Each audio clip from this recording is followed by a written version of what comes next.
Media recognition from Bloomberg, Reuters, recycling trade publications. Patented process for 100% recovery of critical metals, including cobalt, lithium, nickel, manganese, aluminum. American Manganese is focused on recycling lithium-ion batteries for electric vehicles. American Manganese trades on the TSX Venture, AMY, the US, AMYZF, and Frankfurt 2AM. For more information, visit AmericanManganeseInc.com or phone me, Larry Ray, at 778-574-4444.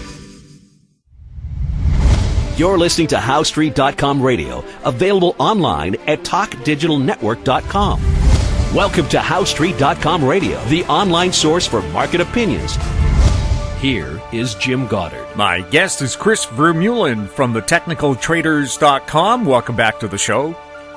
Hey, thanks for having me, Jim. Last week, scary times on the stock market. Every exchange down. The price of gold even dropped. And today, as we're talking on Tuesday, nothing but green across the board. Crude's up even, along with gold. But let's take a look at equities. What's driving this push higher? Yeah, I mean, definitely a huge reversal today. We're seeing a huge influx of money. I like to watch the money flow, the volume flow on the New York Stock Exchange, which is like the big board. It's the big brand name stocks that if someone's not that involved in the market and they want to get into the stock market, they're generally buying the big brand names on the New York Stock Exchange. Well, there was a spike this morning, 19-1, meaning there was 19 shares being bought at the ask. So people just hitting the market order saying, get me into this stock at any price I want in, and only one being sold on the bid. And typically, if something is over 3, that's a really strong day. So the fact that we're seeing 19 shares or a ratio of 19 is a very strong momentum shift to the upside. And today, everything is green across the board. The biggest movers are small cap stocks and the NASDAQ, the technology, and the biotech. We're also seeing energy do really well today. But it's interesting because on Monday, the big, strong stocks or sectors were really consumer or economic sectors is what I call them. Utilities, consumer staples, building materials, transportation sector.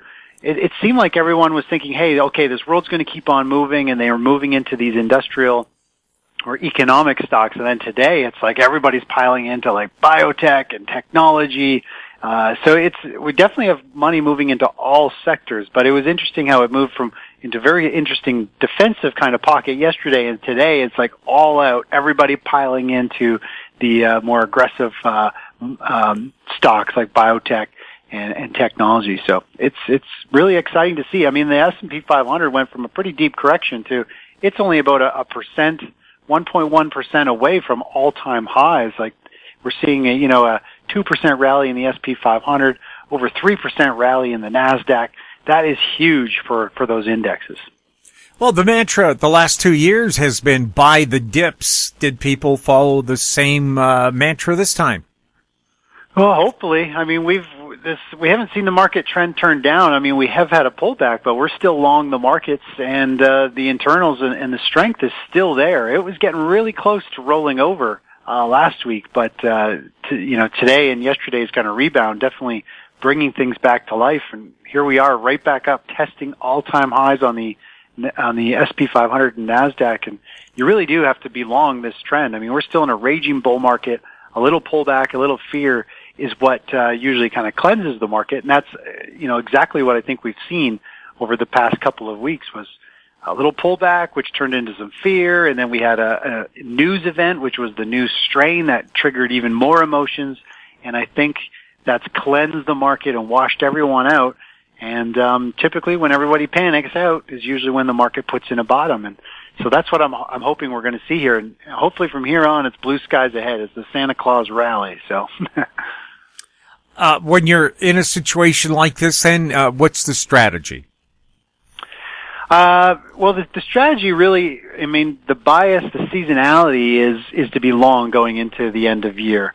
And the market has had a pullback. I mean, most of the indexes pulled down to their 50-day moving average, which it's done 13 times or more in the last year and a half. Every time it's rebounded and rallied higher. So you really, should be long the markets. You should be holding into the year end at this point and letting the markets mature. Of course, there's still other news out there, a possible invasion of Taiwan by China. Russia may move into Ukraine. Are those concerns that you look at, or you just watch the technical analysis on the board? Yeah, I don't look into them too much. I read about it this morning a little bit. The U.S. is Biden's meeting with Putin, talking about the Ukraine and kind of invasion and all that stuff. I mean, it is concerning to think there could be war going on and how countries want to go and take over other countries. That seems like that's not the way the world should work anymore. So I'm sure it will affect things if we see that happen. And gold typically does exceptionally well when there is some type of war. So it'll be interesting to see how that plays out, but when it comes to trading and investing, I'm still pure technicals. I let the charts tell me the direction, tell me the momentum, and I stick with those. But I mean, we've just got a new trigger on gold for our options service. Gold could be a really good opportunity here with a unique trade going into the end of the year as well. So and that kind of plays into potentially the war side of things. So we'll have more with Chris Vermeulen right after this. Don't miss out. Stay informed. Receive the HowStreet.com weekly recap with thought-provoking podcasts, radio, and articles delivered to your inbox. Sign up for the HowStreet.com weekly recap on our homepage at HowStreet.com.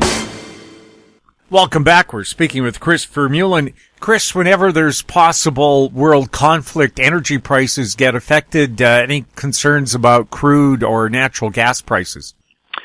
I mean, yeah, we see huge volatility. Crude oil's had quite the wild ride over the last year and a half, really. But I mean, it's gone for a real swan dive over the past month and a half. We've seen it pull back roughly 27% in the last couple of trading sessions. We've seen it rally pretty dramatically. It was up over 4% today, but it's rallied 17% in the last 3 or 4 trading sessions.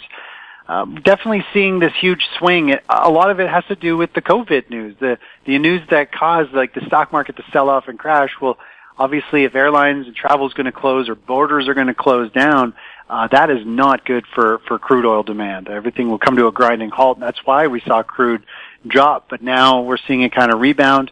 I mean, sometimes these markets can be extra tough to trade when we have these news events that are creating these extreme swings back and forth. And unfortunately, they can cause some damage and swing us out of some trades, but it's just part of trading. And the key here is to focus on where there's a solid trend and hopefully find something that's not too linked to some of these news events. Unfortunately, crude oil is very linked to COVID. So, I mean, we're seeing wild swings in energy. I still think energy is fairly overpriced where it is. I think natural gas is overpriced. I think crude's overpriced. But they all continue to, I mean, when we look at crude, I still think it has potential to recover. It's holding its lows from back in August. I think it could recover and go back up and hit that $88, $89 a barrel level still. So there's still potential here for energy to keep moving up. Natural gas, winter officially arrives in a couple of weeks. Does that make a difference in the price, or does it look at long-term trends? Yeah, well, natural gas I think it's had its run. I mean, it put in this huge explosive rally over the last year, more or less. It's a multi-year cycle that natural gas was on. You and I have talked about it a few times. Had a huge blow-off top up to around $6.50, and it broke down about a week ago from a very big head and shoulders topping formation. It broke down and it has collapsed, and so it's in a full-on downtrend, and it's heading back down to probably 350. I mean, it's dropped 43% in the past month and a half. So it's almost had a haircut in half. And I still think there's more potential downside, but overall, it's had that blow-off move. I don't think seasonality is going to come into play. I think we've seen that whole kind of everyone bought into it before the season. It's put in a topping phase, and the type of chart pattern, the emotions that are in natural gas right now, I think it's damaged goods for a long time. I think it's going to fizzle out of favor and not really do a whole lot other than potentially have the odd bounce up, a short-lived bounce for a few days, and then continue to sell lower. A lot like what the marijuana sector stock has done, where it has a huge rally, a blow-off phase. Everyone's excited about it, And then once it breaks to the downside, it just slowly keeps selling off and goes lower and lower for month after month after month. And there's no upside to it. So I think natural gas is very similar to that. It's had the blow-off phase. It's broken down, and I don't see it going really a whole lot higher. Cryptocurrencies, do they follow this pattern of going up and then a sudden correction, and are they connected to any part of the stock market? Well, we've definitely seen Bitcoin definitely pull back a lot like the stock market. Stock market pulled back in November, kind of topped out there. Bitcoin pulled back pretty much the same time. It actually has moved quite similar to the S&P 500, other than maybe the last week or so. Bitcoin definitely had a pretty big bout of selling. It dropped from roughly 56,000, 57,000, all the way down to 42,000.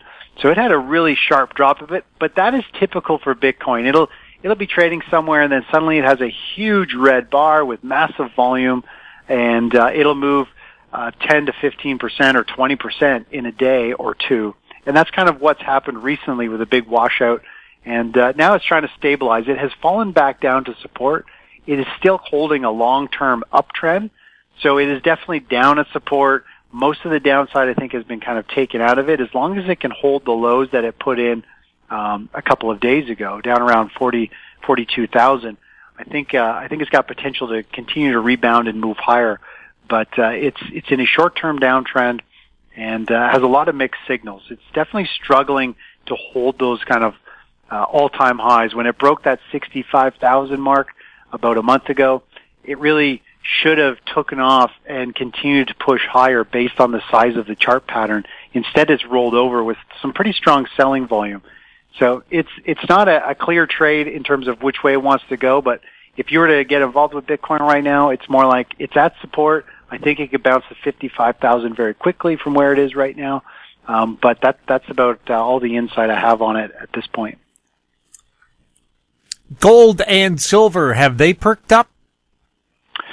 They're really struggling to find a bid here. I mean, they're gold's down near support, silver's kind of down at support. They're really just trying to find a bid. Every time there's something happens, we see gold and silver rally up intraday, but by the end of the trading day, it's been sold back down.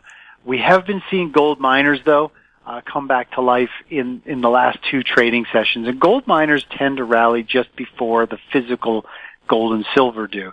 So that's what I'm kind of keeping my eyes on. Again, I think gold has put in a major bottom. I think it's just a matter of time now before it actually starts that new kind of major leg to the upside. So I think gold has potential to rally up to 1840, potentially back up to 1880 or so over the next few weeks, especially if we hear talks about what's going on overseas with Russia and China, Taiwan, all those things. I think that will perk up for gold going forward. But right now, both of those, I mean, they're still kind of in a sideways trend, trying to base out.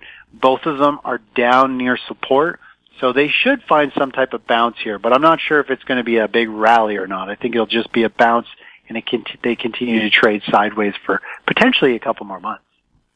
Chris, so how would you sum up what's happening in the markets right now? Well, I'd sum up that we've seen the markets have a panic washout low. If this market plays out like I think it should, I think we're going to see the markets continue to move sideways and higher over the next several weeks as we go into New Year's. And I think we could continue to see things push a little higher into January. But overall, you gotta stick with the underlying trend, which is to the upside. NASDAQ kind of leading the way, and I think you just want to be long equities. There's going to be a time where I think bonds are going to come back to life. They're getting close, but I think this year is still going to be, ride the indexes higher, and this is a buy the dip mentality at this point. This is one of the strongest times of the year to own stocks, and I mean, in one day here, we're up 2 to 3% on the index alone, and the market's just had a big washout low where lots of panic. Everyone was panicking. That's usually a really good sign of a market bottom. So I think we're going up and to the right from here. Chris, thank you so much for chatting with us. Hey, thanks for having me on the show. My guest has been Chris Vermeulen from thetechnicaltraders.com. If you have any questions for Chris or any of our other guests, you can send them to info@howstreet.com, our YouTube channel, Talk Digital Network. Find us on Twitter @HowStreet. We're also on Facebook. I'm Jim Goddard. Thank you for listening. Comments made on HowStreet.com radio are an expression of opinion only and should not be construed in any matter whatsoever as recommendations to buy or sell any financial instrument at any time. Available online at TalkDigitalNetwork.com. HowStreet.com radio is a production of HowStreet Media Incorporated.